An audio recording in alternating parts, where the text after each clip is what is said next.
Salut les aventuriers de l'hypnose, je suis super contente de vous retrouver pour ce deuxième jour de mon défi 30 jours d'auto-hypnose à partager avec vous. Donc jour 2, aujourd'hui, je vais comme hier vous expliquer ce que j'ai travaillé en auto-hypnose ce matin. Encore une fois, j'ai commencé ma journée avec ce petit rituel d'auto-hypnose. Je trouve ça assez intéressant de pratiquer l'auto-hypnose au même moment, chaque jour. Je trouve que ça met en place une forme de rituel et du coup ça permet déjà d'y penser plus facilement et je trouve que l'entrée en hypnose en est facilitée. En tous les cas, c'est l'impression que j'en ai. Donc voilà, j'ai commencé ma petite journée ce matin avec une petite séance de 15-20 minutes, pas plus, d'auto-hypnose. Mon objectif du jour, c'était me permettre de me concentrer sur une chose à la fois parmi voilà, les choses que j'avais à faire ce matin sur un plan professionnel. Je sais pas si certains vont se retrouver dans ce que je vais dire, mais c'est vrai que j'ai l'impression que plus le temps passe, plus j'ai du mal à rester concentrée sur ce que je suis en train de faire. J'ai vraiment une grosse tendance à aller d'une chose à une autre, que ce soit à l'époque où je travaillais en entreprise ou maintenant que je travaille chez moi. Je pense qu'on est de plus en plus souvent sollicité, que ce soit en entreprise par les collègues, par le téléphone, par les mails qui arrivent tout le temps, ou au quotidien par les réseaux sociaux, sa page Facebook qui va biper régulièrement, ou son compte Instagram. Du coup, voilà, je sais pas si c'est dû à ça, mais moi je sais que j'ai vraiment du mal à rester concentrée sur quelque chose que je suis en train de faire. Et la difficulté dans ça, enfin le problème dans ça, c'est que du coup je perds du temps parce que je m'éparpille et du coup je mets 2 fois plus de temps à faire quelque chose, voilà. Donc c'est un peu, ça m'embête. Donc je me suis dit aujourd'hui, tiens, je vais essayer de travailler ça en auto-hypnose. Alors, au niveau de l'induction que j'ai utilisée, comme hier, je suis partie sur et comme j'ai l'habitude de le faire souvent, je suis partie sur mon lieu ressource. Mon lieu ressource ce matin n'a pas été suffisant. Il y a des jours comme ça où vous verrez, vous aurez un petit peu plus de mal que d'habitude à entrer en état d'hypnose. Alors c'est ok, il n'y a pas de souci. Vous avez 2 options, soit vous continuez, vous persistez un peu et vous voyez si la sauce prend ou pas, soit vous laissez tomber puis vous recommencez à un autre moment de la journée ou même vous attendez le lendemain. Ça arrive que parfois on ne soit pas dans de bonnes dispositions pour ça. Moi j'ai décidé de continuer un peu pour voir et du coup j'ai enchaîné avec la technique de la lévitation de la main. C'est une technique que je vous explique dans le bonus que j'offre sur ma page. Je ne sais pas si vous l'avez déjà téléchargé ou pas. Si vous ne l'avez pas fait, faites-le. Dans ce bonus, je propose donc une séance d'hypnose offerte pour vous détendre, vous faire du bien, vous relaxer et 4 expériences amusantes d'auto-hypnose à faire, dont cette expérience de la lévitation de la main. Ça fait un peu esprit étui là, la main qui monte toute seule. Enfin, j'exagère un peu, mais c'est un peu ça en tous les cas. Moi, je trouve ça assez drôle, quoi. C'est assez fun à faire. Et donc, j'ai utilisé ça pour essayer d'accentuer, d'aller un peu plus profond dans l'état d'hypnose parce que j'ai trouvé qu'avec mon seul lieu ressource, qui d'habitude fonctionne bien, mais là, j'ai bien senti que c'était pas suffisant. Donc, j'ai utilisé la lévitation de la main pour aller un peu plus loin. Et ça a bien fonctionné. Je pense que si ça n'avait pas fonctionné, j'aurais peut-être tenté une autre technique, mais après je me serais arrêtée là. Enfin voilà, comme je vous disais, au bout d'un moment, faut pas insister si ça marche pas. Ça doit rester un moment de détente et de plaisir, et ça sert à rien de se faire du mal, quoi. Du coup, mon objectif, comme je vous le disais, c'était réussir à rester concentrée toute la matinée sur ce que j'avais à faire et rester concentrée sur une seule tâche à la fois et ne pas m'éparpiller partout comme je le fais d'habitude. Pour ce faire, j'ai utilisé une technique que j'aimais bien utiliser en cabinet, quand j'avais mon cabinet d'hypnothérapie, qui est la technique de la bibliothèque. Alors, je vais vous expliquer. Qu'on utilise pour des personnes comme moi qui ont tendance à s'éparpiller sur 10 000 choses à la fois, qui ont toujours 10 000 dossiers ouverts en même temps et qui finalement perdent du temps. Le principe, très simple. Une fois que vous êtes sous hypnose, en fait, vous imaginez que vous entrez dans une pièce qui ressemble donc à une bibliothèque et que vous assimilez à ce qui se passe dans votre tête, c'est-à-dire là où sont rangés tous vos souvenirs, mais aussi toutes les choses que vous avez à faire, tous les dossiers en cours, etc., etc. Normalement, quand vous êtes comme moi et que vous avez 10 000 choses en tête, quand vous entrez dans cette pièce, de cette bibliothèque, vous vous rendez compte que vous avez 10 000 livres ouverts en même temps. Sous-entendu 10 000 choses en tête à la fois et que vous traitez plein de choses à la fois. je pense que vous aurez remarqué qu'il est difficile de lire plusieurs livres en même temps. Et donc le parallèle peut être fait avec le fait qu'il est difficile de faire plusieurs choses en même temps.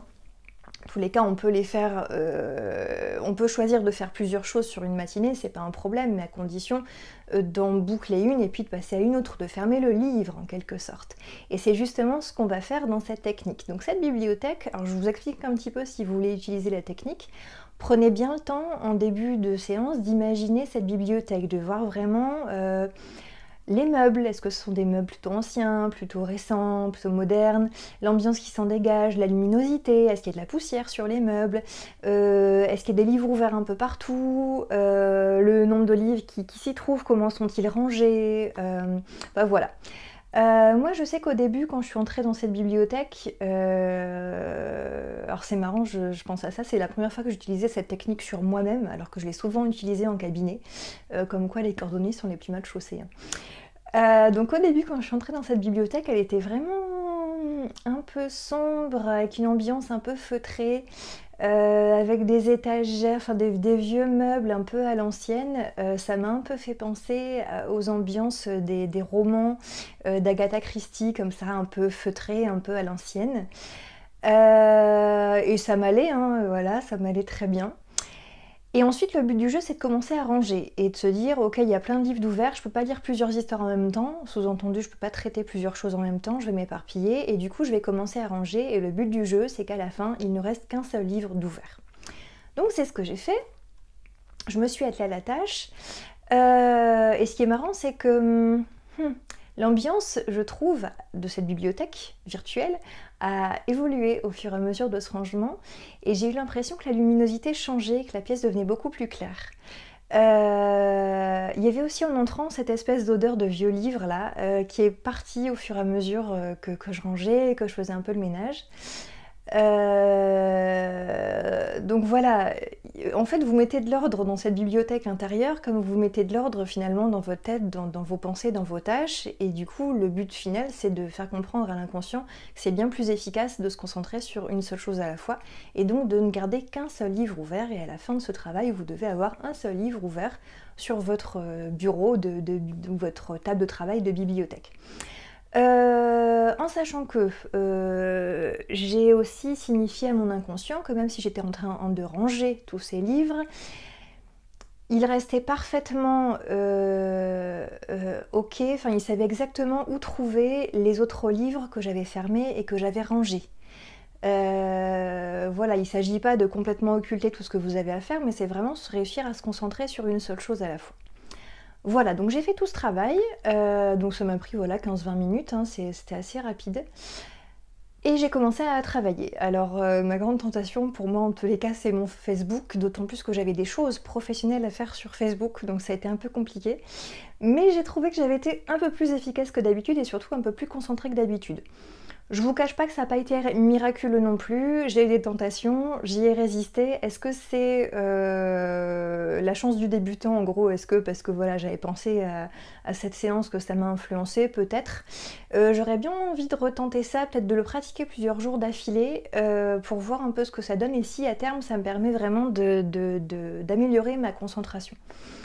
Bon, je vous rassure, je vais pas vous refaire cette même méthode tout au long du défi, hein, mais en tous les cas, pour moi, je pense la réutiliser pour renforcer tout ça, parce que je trouve que ça m'a aidé, mais je sens que c'est encore un peu fragile, quoi. De toute façon, que ce soit en auto-hypnose ou en hypnose en cabinet, c'est rarement en une seule séance qu'on règle un problème, hein, une difficulté, une problématique, hein, donc voilà, c'est ok. Voilà ce que j'ai travaillé aujourd'hui. Qu'est-ce que je voulais vous dire d'autre? Et ben, je pense que c'est tout. Oui, j'ai demandé à la fin à mon inconscient si la bibliothèque était bien rangée pour lui, enfin si c'était ok, ou s'il y avait encore des choses que je devais remettre en place, ranger. Il m'a répondu oui, je vous rappelle, hein, le signaling.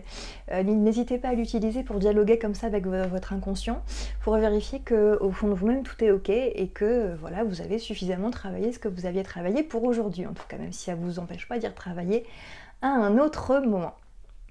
Voilà, bah écoutez, n'hésitez pas à me laisser des commentaires ou des questions pour que je sache un peu si ça vous parle, si vous rencontrez les mêmes problèmes que moi. Encore une fois, si vous avez des problématiques que vous aimeriez aborder et que vous aimeriez travailler en auto-hypnose, laissez-moi un message, un commentaire ou autre pour m'en parler, et dans ce cas-là, je pourrais aborder les techniques adéquates pour vous aider à travailler tout ça. Voilà, bah écoutez, j'étais super contente de partager ça aujourd'hui avec vous, j'espère que ça vous intéresse, n'hésitez pas aussi à me renvoyer un peu vous, vos séances, ce que vous y faites et puis ce que ça vous apporte quoi.